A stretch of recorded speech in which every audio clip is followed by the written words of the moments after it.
Coach. Nice new hat. I liked it. Did you just get that? Yeah. It's a recent. What's Pickup? Well, no. It's a recent whatever design. Yeah, no, it goes back to the Stever days. Stever being like in middle school. Yeah, I know. That was a Jeff Stever thing back in the day.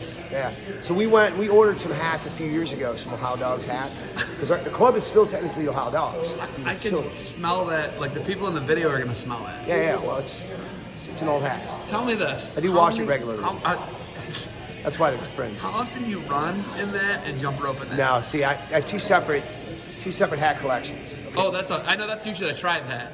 Yeah, I have a tribe hat that I recently washed because Mark Moses was making fun of me one night when I walked into practice, and there were too many salt lines on it apparently. So I washed Are there that. salt lines on that? No, not this one. I don't run in this one. Oh, that's a dress-up hat. Yeah, this one is a dress-up hat. Yeah.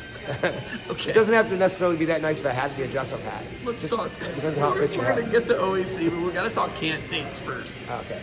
We're at the OAC championships. Mickey never won this.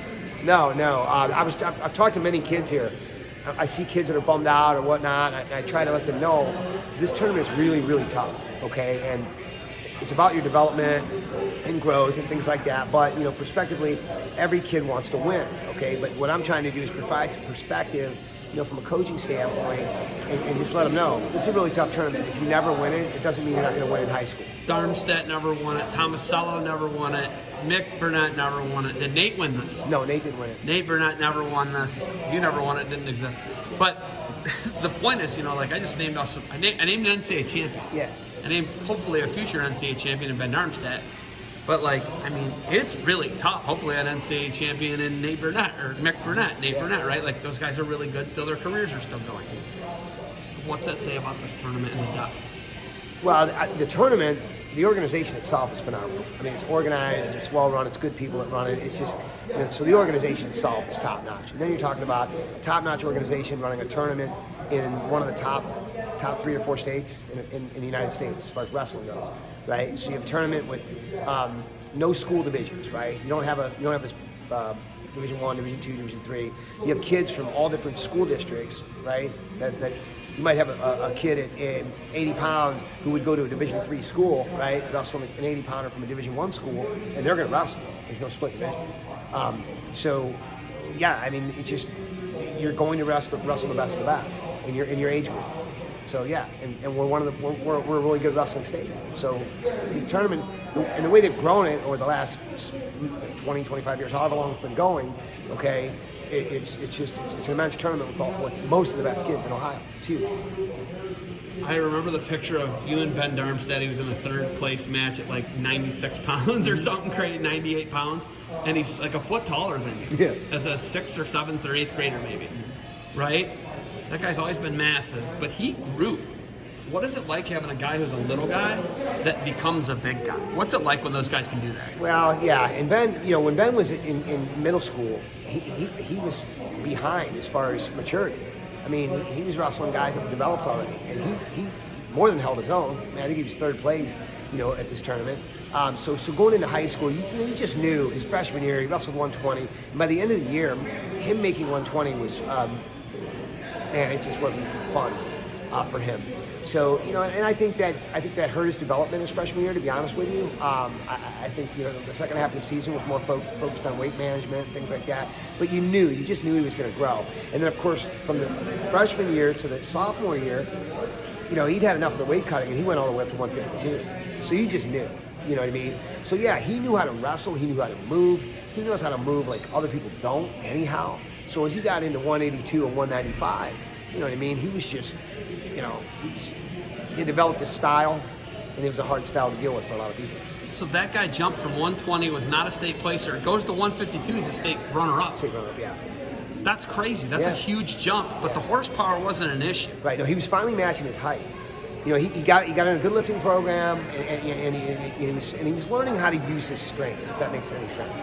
All right, he's not a bodybuilder, right? He's not going to win lifting competitions, but he was doing the right lifts, okay, for his style of wrestling, and he was learning how to use his body, okay, and that. So as he was matching his height, even now, I mean, he's tall for his weight class in college, but he's angular and he knows how to use it, Nate Mick never won this. I was talking to Mick earlier with his felonious mustache, and he said that you never yelled at him, you never screamed at him. You were just like, whenever he couldn't win this tournament, years he didn't place even when he was on the lower end. He said when he was the lower age, he said you usually was like, my dad just told me I had to learn, I had to get better.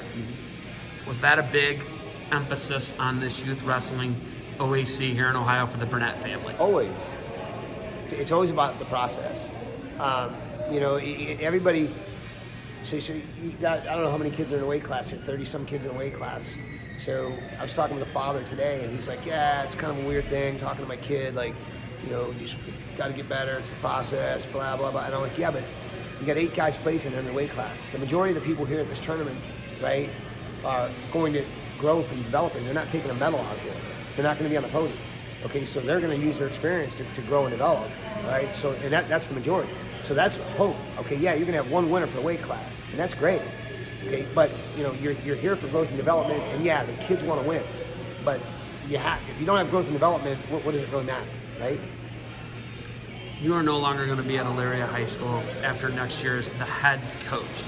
You'll still be at Elyria High School. Yeah. But you're just not going to be the head coach after Nate Burnett's done. Where do you go? What is your role? What do you become after next year, state tournament, wherever it's going to be, March 2022? What does Erik Burnett do? Where does he go? So yeah, there's 2 things. I love Elyria and I love wrestling. Okay, so I'm still going to be working for the district, and I'm going to be physically in the building. Okay, so I'm still going to be heavily vested in Elyria wrestling.